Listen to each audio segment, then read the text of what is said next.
What's up? It's Hallie. Welcome back to Club Meetings, Season 2. When we last left off, Miss Ida was instated to be the supervisor of the club, and they were still trying to do meta shenanigans anyway. But anyway... Let's officially start the club. Miss Ida, do you want to do the honors for poems? Sure. As I recall, Sayori wanted poems about food. Sayori, why don't you go first and show us your own food poem? Yes, ma'am. Chocolate chip. Take a little trip to a sandy island. Get out your treasure map. We need to find it. But, swimming in a sea of sand, the treasure's everywhere in this land. Almost anywhere you dig down, you'll get that tasty, crunchy brown. And once we're all done, and we pull up by anchor, we'll just set our course for another baker. Much more the kind of thing I'd expect from you, Sayori, than some of your other poems I've seen. More unabashed sweetness, much like yourself. Aw, that's so nice. Sayori is pretty sweet. But getting to the poem, I like how this poem gets what's so friggin' delicious about a chocolate chip cookie. And that's basically all the chocolate chips everywhere. Sorry, this point sounds stupider now that I'm making it. You're doing fine, MC. Keep going. Well, it sounds dumb, but the cool thing about good chocolate chip cookies is the chocolate chips. I don't know, it's kind of like how when you're eating chips, you sometimes get the really good chip. But in a chocolate chip cookie, you don't have to look for the really good bite. Every bite is the good bite. Because of all the chocolate chips. Anyway, I am an idiot. That all sounded really stupid. And Sayori's poem makes the point way better than I'm doing, is what I'm trying to say. I think you did fine, MC. As do I. It was a hard concept to talk about in the first place, but you got there. Who else has feedback? No one. You're usually so talkative about each other's poems. Well, no matter. MC, why don't you go next? Sure. Maybe it's because there wasn't much to say about something so vapid as that. A poem about seasonings on meat. Rosemary, basil, pepper, and salt. Just roast the whole thing, with some garlic on top. You don't need a knife, just a slight bit of torque, and a bit pulls away, the juice runs down the fork.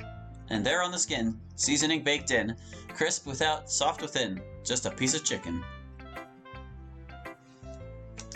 Chicken a favorite of yours, MC? Well, I like it a lot, but this isn't so much about the chicken in particular. It's more about how good it is when you get the right combination of seasonings on something perfectly cooked. Oh, so feedback. Come on, girls. What did you all think? I really liked how the rhyming got more intense as the poem went on.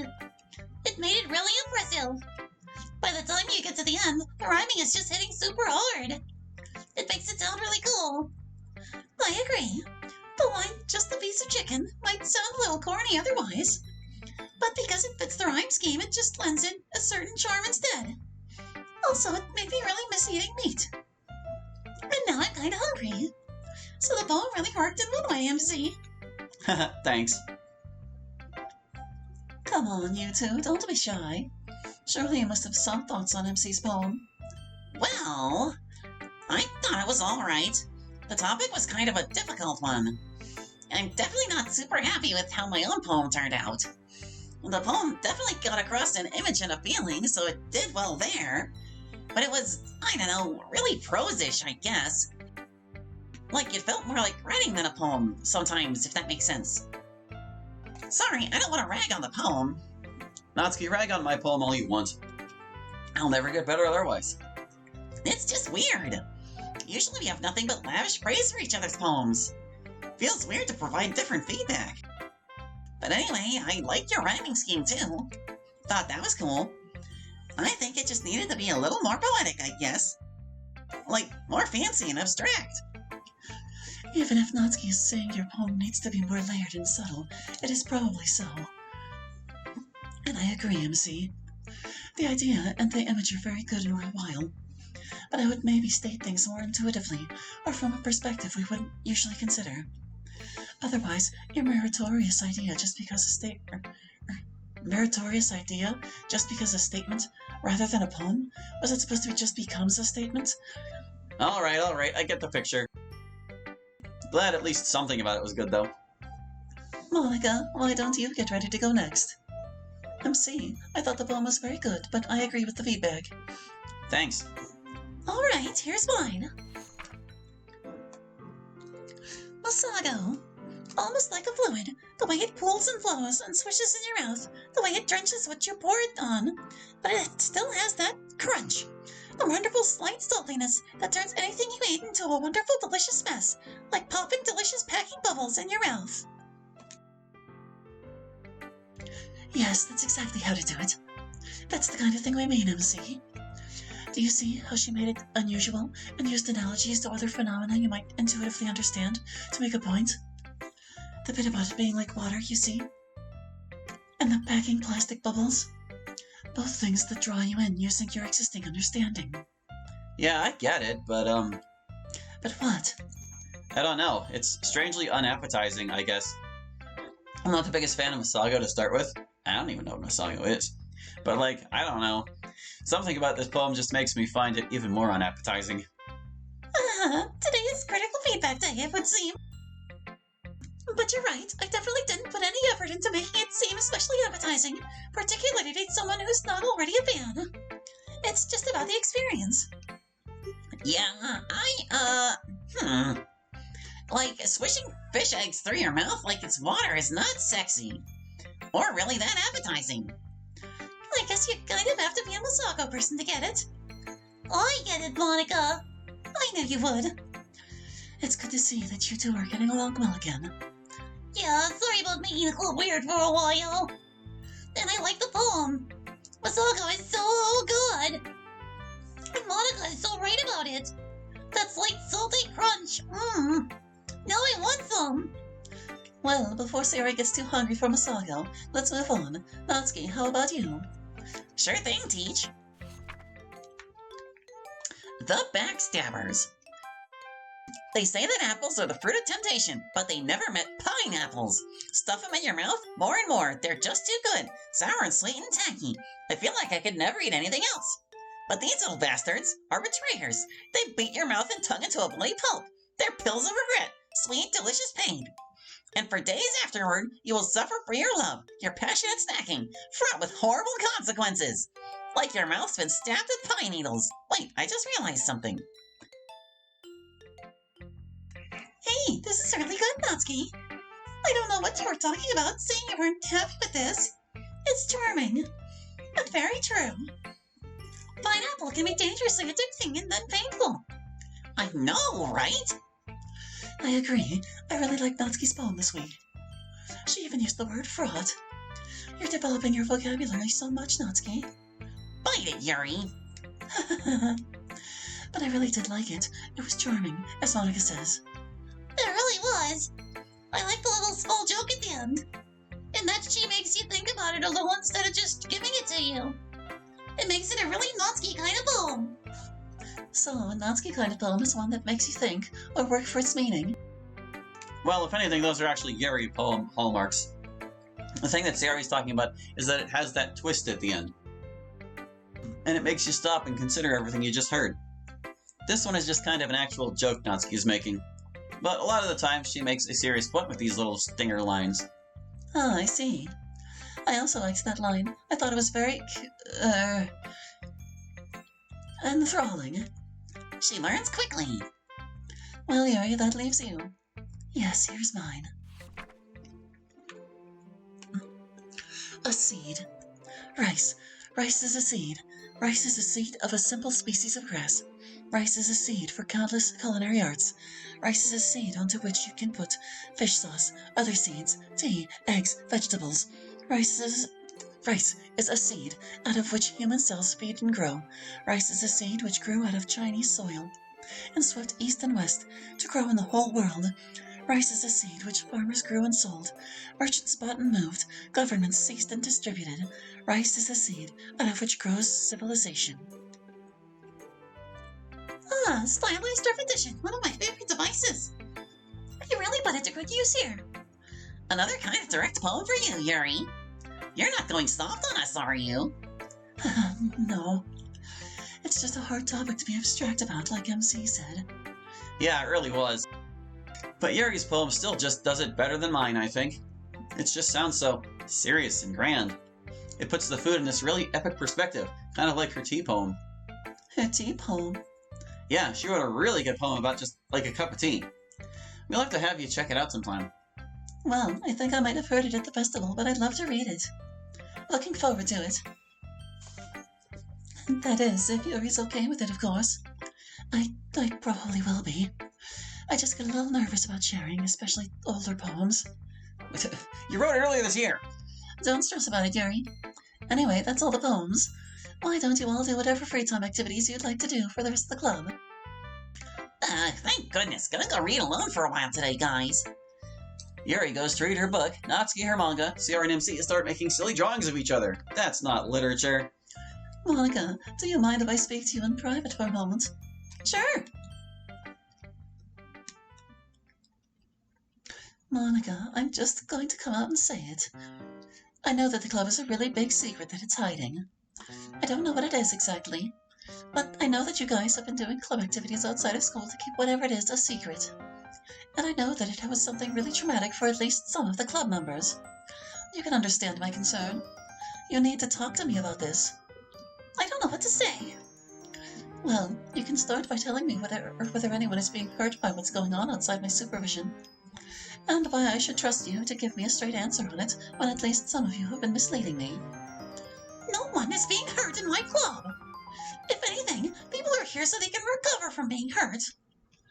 The kind of traumatic thing Natsuki and maybe MC went through. We all did, if you want me to be honest.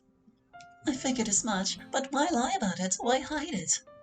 And if whatever it is over now, why do you guys sneak off to do activities by yourselves?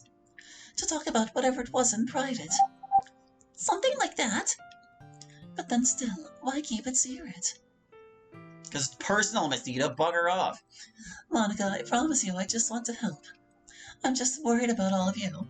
I want to make sure you're okay and that you will continue to be okay. I know. But it's not something I can talk about. It's something that belongs to all of us. I would need everyone to agree. And frankly, I want to make sure that you're okay. And that I can trust you. I guess there's no hiding from you that there is a secret anymore. But we did that in large part to protect you. Because let's just say, knowing what the secret is a pretty nasty burden. And some people deal better with the knowledge than others, and some worse. But you should control the information because you dealt better with it, I presume. No, I just understand so well why it needs to be kept secret, because I dealt so badly with it. I know how bad it can get, and how dangerous it is, more than anyone. Look, I understand that you want to help, I respect that. But this secret we have, it's dangerous to people who know it, and it's troublesome. And yes, we meet in private to help deal with it. But if we were to share it with you, that wouldn't really necessarily help us, or make anything better or less dangerous. In fact, it might make things more dangerous for us. And it is very likely to hurt you. Natsuki said it was something extraordinary that other people wouldn't believe. Does that have anything to do with it? I mean, a little. That is true. It is extraordinary and unlikely to be believed. But mostly it's just a burden and dangerous. And something we have to manage. Even if we wanted to convince you, it's something you couldn't understand because you're a teacher. And I don't mean that in a you adults can never understand us kind of way. I mean that, very literally, in order to experience this thing, you need to be an enrolled student at this particular school. Very strange. You have no idea. Look, Miss Ida, we would still like to meet in private, just as friends, even if we're not allowed to as a club. I don't know what I can tell you other than it's a secret you can't know. But I promise you, we're doing this to protect and help ourselves, and strengthen our friendship, not to hurt anyone or endanger anyone. I see. Well, it's not like I could stop you from just meeting as friends. It's just, Monica, please know that you can trust me. And I don't know what you have to trust me with. But no matter what is going on, I like to think that I'd be able to help you, and not a danger. You'd have a hard time knowing until you experienced it. But I believe you. Well, it'll just have remain a moot point since you're not a student. I suppose so, for now. Well, I've kept you long enough. I guess we're at an impasse. Let's get you back to your friends. Yeah. And then Miss Ida re-enrolled as a student. Huh, so after everything, she just knows now? She already knew, it seems like. I'm not sure how she figured it out. But she doesn't know what it actually is. So there's not really a lot more to be done about it. Anyway, like I was saying earlier, you don't have to be quite so uptight around her. And just make sure you don't let on the whole thing about the simulation. Yeah, we won't. Can we get on to emails? I just wanted us to get together and be a club today. And we're trying to keep our minds off troubling things, remember? Yeah, you're right. Okay, mood refresh. Let's get into our happy place to answer our viewers' emails. Here comes the first one. For MC, we know you are straight and very much in love with Sayori. However, assuming she did not exist, what kind of qualities, personality, and or looks would a man have to get you to question yourself? For Sayori, we know you're straight as well and just as much in love with MC. However, assuming he didn't exist either, what kind of personality, qualities, or looks would a woman have to get you to question your identity? For Natsuki, also straight, but you have declared that you think women are hot before, so this is more, what kind of personality would change your mind from they're hot to I am in love? For Yari, your sexuality falls under demisexual, and since that is attraction to someone you know very well, what kind of person who you don't know well would make you possibly change your mind? What kind of personality / features would make you think about dating them? For Monica, you're pansexual, specifically for the infinite number of real-life players in another reality. So my question to you is more specific. What would convince you to date someone in your own reality? What kind of personality would make you okay with dating someone who is as non-real as yourself? Our first email comes to us from Chakwa again, and it's about relationships. Hey again, Chakwa. Let's see. She has questions followed by predictions about what we'll answer. So let's answer, and we'll see how well the predictions held up. You're up first, MC. Well, I guess I don't really know. I've never really been attracted to guys. I am attracted to girls, though, and one girl in particular. So I guess the more someone is girly or like Sayori, the better. Let's see what you predicted. MC, I predict a very effeminate guy who is shorter than you, softer looking and quite shy may tempt you, especially if they are either secretly a cross-dresser or questioning their gender identity. I find a lot of men are more attracted to femininity than just girls alone. Yeah, more or less. Although you were way more specific about it than I was. But I'd say that's probably accurate. But, basically, I just like girls, you know? You're next, Sayori. She'd have to be really nice, and probably know how to take care of people since I'm a big mess. So she'd have to be really emotionally strong, and have a lot of patience, and not be too afraid of me. And it wouldn't hurt if she was really pretty, someone I could look up to as actually being pretty, yeah. So yeah, basically someone really nice. Sayori, I predict that you may find a woman attractive if they have all the protective values that MC has, meaning they'll look after you and care for you despite your depression. A girl that will accept you but help you try to be better in the same way MC has since your childhood. Hey, yeah, basically. Although, it's not really about me. Obviously, it's good if they're nice to me and able to support me, but that's more like something that needs to happen for the relationship to even work. Otherwise, they'll just run away from me as soon as they realize how messed up I am. But for me to be attracted to them, they'd have to be nice in general. Like to other people. I love it when people are nice to each other. My turn. You know, in love is strong words. I'm not sure what to tell you because I don't think I've ever really been in love. But, if I had to put a single word on it, it would be understanding. And like Sayori said, not just someone who understands me, but someone who understands others. Someone with empathy. Let's see what you said. Natsuki, I predict your answer is a tall, intelligent woman, one that is not easily swayed by something so petty as looks, a woman who you can easily banter with for hours on end, a woman who is a challenge to obtain the love of, and a woman who challenges you. A girl who is gorgeous and hot, but doesn't rely on that to be strong, relies on her wit, and can keep up with your own wit. I see. Very subtle. Next section. Next section! What did Monica say? We need to see what she said.